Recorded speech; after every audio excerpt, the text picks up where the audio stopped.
اس لیے کہ غوث پاک کا دسترخوان بڑا وسیع ہوتا تھا۔ غوث پاک فرماتے ہیں کہ مجھے جب میں نے ایمان کے دفتر کو الٹ پلٹ کر دیکھا، نیکیوں کے دفتر کو الٹ پلٹ کر دیکھا، تو ایمان کے بعد مجھے سب سے بڑی نیکی کھانا کھلانا نظر آئی۔ میں اللہ سے دعا کرتا ہوں اللہ مجھے کائنات کی دولت دے تو میں اللہ کی ہر مخلوق کو کھلاؤں، اس لیے کہ کھلانا بڑی نیکی ہے، کیونکہ جو ایک لقمہ کسی بھوکے کو کھلائے، مسلمان کو صرف نہیں بھوکے کو، اس کے اور جہنم کے درمیان 7 پردے گرائے جاتے ہیں، ایک پردے سے دوسرے پردے کا فاصلہ 1000 سال کا ہوتا ہے، یعنی ایک لقمے پر اتنا جہنم سے دور کر دیا جاتا ہے 7000 سال کے فاصلے پر۔ پیٹ بھر کے کھلانے پر کیا ہوگا؟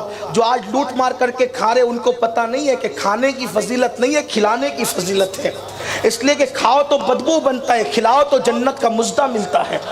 اس لیے اللہ والوں کو کھانے کی فکر کم ہوتی تھی، کھلانے کی فکر زیادہ ہوتی تھی۔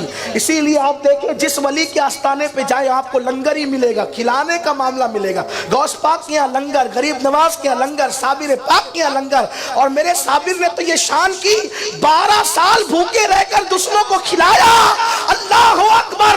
رہ کے فاقے میں غریبوں کو کھلانے والے ایسے ہوتے ہیں محمد کے گھرانے والے۔ لوگوں سے چھین کے کھانا تو سب کو آتا ہے، بھوکے رہ کے کھلانا کوئی حضور کے گھرانے سے سیکھے۔ یہ صابر پاک نے کیا ہے۔ اللہ اکبر! تو غوث پاک یہاں کھانے کی بڑی فراوانی تھی، بہت فراوانی تھی، لنگر تقسیم ہوتے تھے، لوگ کھاتے ہی رہتے تھے، اور لنگر میں بھی چھوٹی موٹی چیز نہیں پکتی تھی۔ یہاں بھی ایک بات تھوڑی کہنا چاہتا ہوں، برا نہیں مانے تو، بیٹے کی شادی میں 80 روپے والے چاول پکتے ہیں، لیکن نیاز کریں تو بولتے ہیں سستے والا چاول ذرا لائیں، اس پہ بھی نیاز ہو جاتی ہے، لیکن آپ آنے والوں کو کیوں دیکھتے ہیں؟ بیٹے کے نام پہ 80 روپے کلے والے چاول لائے، غوث پاک کے نام پہ 20 روپیہ۔ یہ محبتوں کی بات ہے، یہ محبتوں کی۔ کچھ لوگ کہتے ہیں یار یہ اتنی نیازیں کیوں ہوتی ہے؟ اگر یہ پیسے اٹھا کے مدرسے میں دے دیے جائیں تو جو ہر سال عمرہ کو جاتے وہ پیسے بھی پھر مدرسوں میں دے دو، جو ہر سال حج کو جاتے وہ پیسے بھی مدرسوں میں دے دو، سبھی مدرسوں میں دے دو۔ پھر امام حسین نے 25 حج کیوں کیے؟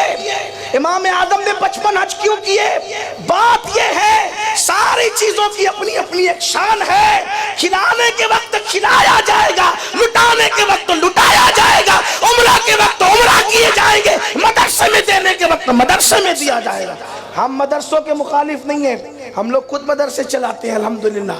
یہ آپ برکات خواجہ کی برکتیں دیکھ رہے ہیں، گلشن اجمیر کا گلشن دیکھ رہے ہیں، سنی دعوت اسلامی کے 60 سے زیادہ مدرسے ہیں پورے ملک ہندوستان میں، ہمارے امیر کی سرپرستی میں 60 سے زیادہ دارالعلوم چلتے ہیں، لیکن جو ہیں سب نیکی کی خوشبو الگ الگ ہے۔ اس لیے اگر آپ کو نیاز کرنے میں تکلیف ہے اور جب آ جاتے ہیں تو چھپتے چھپاتے برابر آ کے کھاتے ہیں، نہیں وہ تو آ گئے تھے ایسے، جب آپ کھاتے نہیں ہیں تو پھر آتے کیوں ہیں؟ اور کچھ لوگ اتنے کٹر کہتے ہیں نہیں ہم تو فاتحہ کا نہیں کھاتے، ہم کہتے ہیں ہاں ضرور نہیں کھاتے ہو اور نہ کھاؤ گے فاتحہ کا، کہ نہیں وہ دیگ والا کھاتے فاتحہ والا نہیں کھاتے۔ کیوں نہیں کھاتے؟ اللہ کے رسول نے فرمایا جس کھانے پہ بسم اللہ پڑھا جاتا ہے وہ شیطان پہ حرام ہو جاتا ہے۔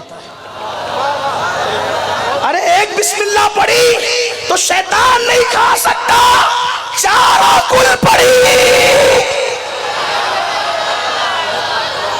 آگے نہیں کہوں گا اس لیے کہ آج کل کے حالات کا بھی خیال کرنا ہوتا ہے۔ میری سنی قوم بہت سمجھدار ہے، ہم فاتحہ کا نہیں کھاتے، ہاں انتر منتر نہیں پڑھے جاتے، اللہ کا قرآن پڑھا جاتا ہے، اور جس کھانے پہ قرآن پڑھا جائے وہ شیطان پہ حرام ہو جاتا ہے۔ اب جو بیچارے نہیں کھاتے ہمیں الزام نہ دے، وہ خود سوچے میری برادری کون سی ہے۔ میں کوئی چھیڑ چھاڑ کی بات نہیں کر رہا ہوں، لیکن لوگ ہمیں زخم دیتے ہیں، لوگ ہمیں صدمہ دیتے ہیں، قرآن پڑھا جائے نہیں کھاتے ہو، اور تم نے کیا کیا لکھا ہمیں پتہ ہے لیکن میرا عنوان وہ نہیں ہے۔